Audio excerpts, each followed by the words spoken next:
Daily Math Review number 2. So this table shows how many candles are in a different number of boxes.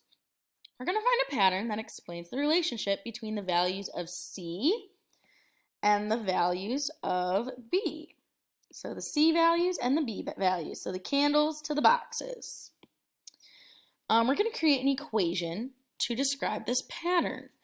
So if we take a look at the candles, the number of candles, and then the number of boxes. So there's a couple different things that we can do. So what we're going to do is, well, how can we get from candles to boxes or the other way around? So how can you get from boxes to candles? Either way is fine. If you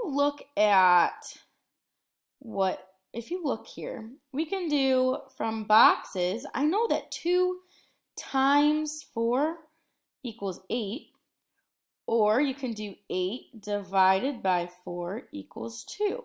Ooh, so the number of candles, if you divide that by 4, is that going to equal what this is?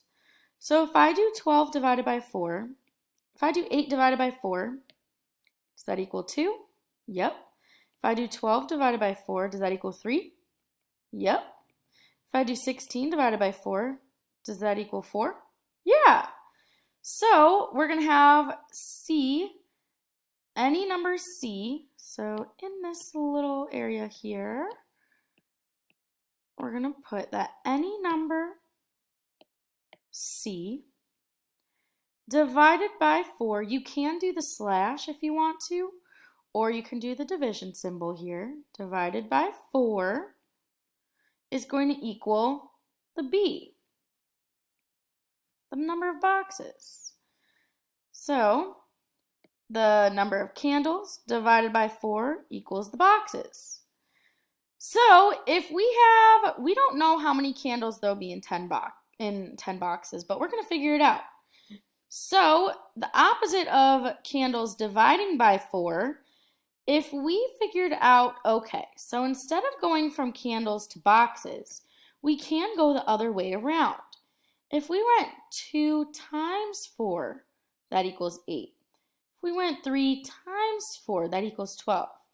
If we went 4 times 4, that equals 16.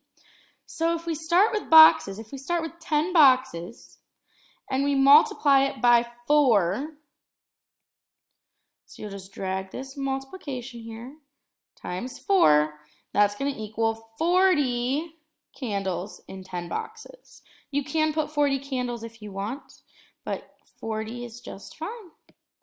And that's going to be it for that. We will get more practice with this throughout the week, so don't stress. But that's going to be it for our DMR number 2. Great job.